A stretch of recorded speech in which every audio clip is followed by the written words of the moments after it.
everybody, thank you so much for joining me here today at Re-Written Vintage Homestead. It's a rainy, gloomy day out today, and I've been going through my refrigerator and my pantries and making my grocery list and getting ready for the weekend.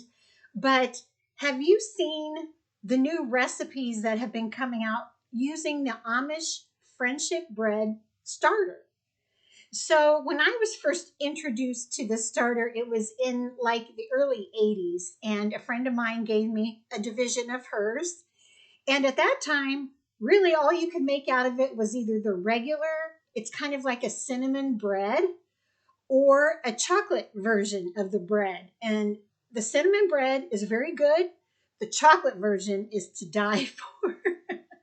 But really, once you divide and divide, and then your friends don't need any more divisions, and you've made all the bread you want to make, there was really no more you could do with it. But that has really changed. There are a lot of recipes out there now you can use 1 cup of starter for, from cookies to bread to cakes to rolls, all kinds of things. So I thought we would give some of those a try. Of course, we're going to make the standard bread at some point, but let's get our starter going, and then we'll see what we can make out of it. In a non-reactive bowl, so you don't want to use a metal bowl, you're going to take 2¼ teaspoons of yeast, or a packet of yeast. And I'm using the Fleshman's Active Dry Yeast in the jar here. So I have 2¼ teaspoons, and to that I'm going to add 1/4 cup of warm water that is about 100 to 110 degrees. And I used my thermometer here to tell me it was the right temperature. So you want to use a non-reactive utensil to dissolve your yeast so that you don't kill it. You don't want your water to be too cool or too hot, or you won't activate that yeast and make it come alive. So we're just going to stir that up until it's all mixed up. And then we're going to let it sit on our counter here for 10 minutes. After 10 minutes, you can see that it almost has a crust on the top, and it's become thicker and it smells like bread. So it's been 10 minutes. Now I'm going to use another non-reactive bowl, and I have 1 cup of flour, and to that I'm going to add 1 cup of sugar, and just mix that together until it's incorporated very well.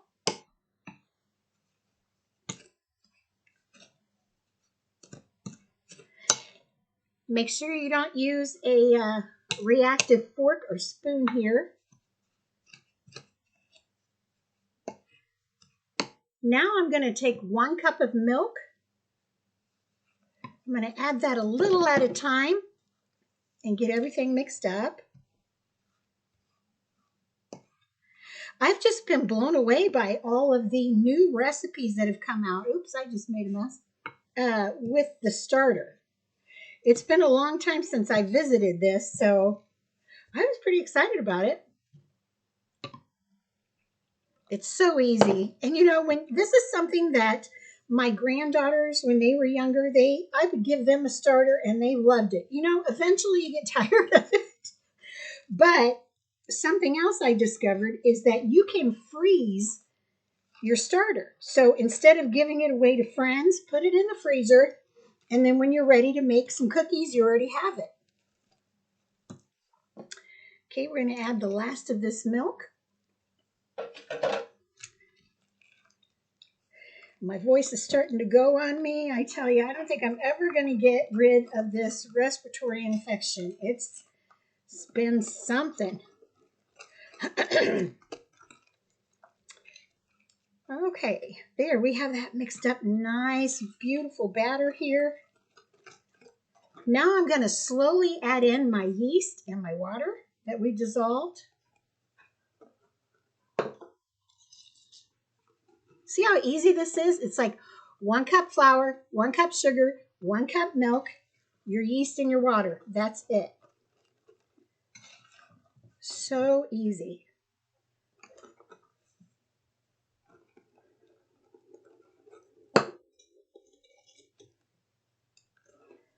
Try to smush out your lumps if you have any.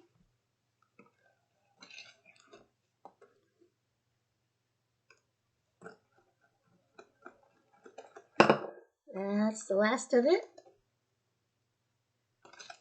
Now I'm just going to leave this alone right here in front of the camera until it starts bubbling. That means that yeast is activated and it's starting to work its magic.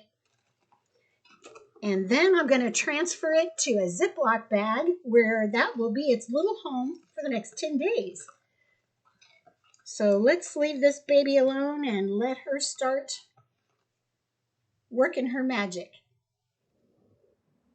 After about 5 minutes, you can see the bubbles starting to form on top, and that shows you that your starter is active.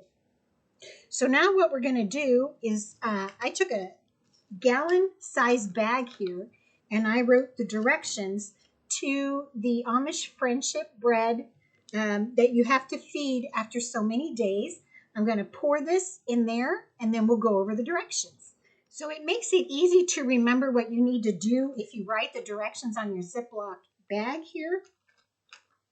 We're going to consider this day 1 and we're going to do nothing. Now you're going to leave this at room temperature. Don't put it in the refrigerator. You're going to always leave it at room temperature. If you get air in your bag, you can just take it and burp that air out. There you go. So on day 1, you do nothing. Day 2, 3, 4, and 5, you're just going to mash the bag slightly with your hands. And then on day, 6, you're going to add to this bag 1 cup flour, 1 cup sugar, 1 cup milk, just like we did in the beginning. And you're going to mash it again. On day 7, 8, and 9, you're going to mash. And then on day 10, you're going to pour into a non-reactive bowl. Add 1.5 cups flour, 1.5 cups sugar, and 1.5 cup milk. So we're increasing just by 1/2 cup our original ingredients. And we're going to reserve 1 cup starter to bake. So we'll use that on one of our recipes that we want to try. The rest we're going to divide into bags with 1 cup of starter into each bag. And you should get 4 or 5 bags. Now, if you don't have friends that want those, you can put those in the freezer and you can use those for your recipes anytime you want. So I've got to work this now for 10 days and then we're going to make something.